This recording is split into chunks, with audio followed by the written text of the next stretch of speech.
ನನ್ನೆಲ್ಲ ಪ್ರೀತಿಯ ವೀಕ್ಷಕರಿಗೆ ನನ್ನ ಪ್ರೀತಿಯ ನಮಸ್ಕಾರಗಳು. ನಮ್ಮ ಚಾನಲ್ನ ಇದೇ ಮೊದಲು ನೋಡ್ತಾ ಇದ್ದೀರಾ ಅಂದರೆ ದಯವಿಟ್ಟು ಸಬ್ಸ್ಕ್ರೈಬ್ ಮಾಡ್ಕೊಳ್ಳಿ ಫ್ರೆಂಡ್ಸ್. ಮುಂಚೆಯಿಂದ ನೋಡ್ತಾ ಇದ್ದೀರಾ, ಇನ್ನೂ ಸಬ್ಸ್ಕ್ರೈಬ್ ಮಾಡ್ಕೊಂಡಿಲ್ಲ ಅಂದರೆ ದಯವಿಟ್ಟು ಸಬ್ಸ್ಕ್ರೈಬ್ ಮಾಡ್ಕೊಳ್ಳಿ ಫ್ರೆಂಡ್ಸ್, ಸಪೋರ್ಟ್ ಮಾಡಿ.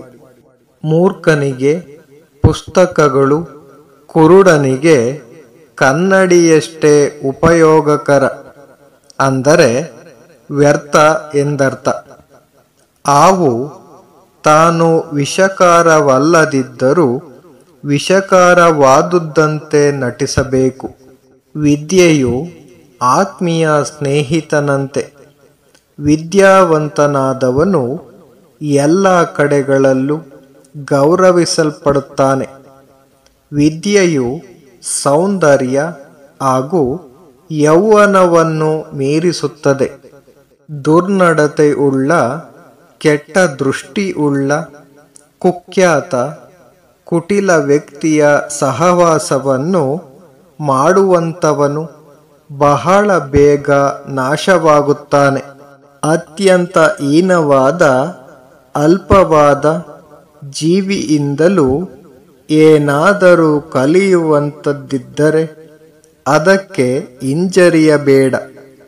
ಅಪಜಯದ ಮತ್ತೊಂದು ಹೆಸರೇ ಅಸೂಹೆ.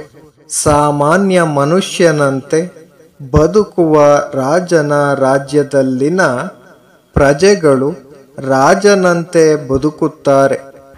ರಾಜನಂತೆ ಬದುಕುವ ರಾಜನ ರಾಜ್ಯದಲ್ಲಿ ಪ್ರಜೆಗಳು ಭಿಕ್ಷುಕರಂತೆ ಬದುಕುತ್ತಾರೆ. ನಿನಗಿಂತ ಕೆಳಗಿನ ಅಥವಾ ಮೇಲಿನ ಸ್ತರದವರೊಡನೆ ಸ್ನೇಹ ಮಾಡಬೇಡ. ಅಂತಹ ಸ್ನೇಹಿತರಿಂದ ನಿನಗೆಂದು ಸಂತೋಷ ದೊರೆಯದು. ಒಮ್ಮೆ ನೀನು ಒಂದು ಕಾರ್ಯವನ್ನು ಆರಂಭಿಸಿದ ಮೇಲೆ ಅದು ಅಸಫಲವಾಗುವುದೇನೋ ಎಂದು ಭಯಪಟ್ಟು ಅದನ್ನು ತೊರೆಯಬೇಡ. ಪ್ರಾಮಾಣಿಕವಾಗಿ ಕೆಲಸ ಮಾಡುವವರು ಅತ್ಯಂತ ಸಂತೋಷಿಗಳು. ಜ್ಞಾನವನ್ನು ಹುಡುಕುವವನು ಸುಖಕ್ಕಾಗಿ ಹುಡುಕಾಡುವುದನ್ನು ಬಿಡಬೇಕು. ಸುಖಕ್ಕಾಗಿ ಹುಡುಕಾಟ ನಡೆಸುತ್ತಿರುವವನು ಜ್ಞಾನವನ್ನು ಹುಡುಕುವುದನ್ನು ಬಿಡಬೇಕು.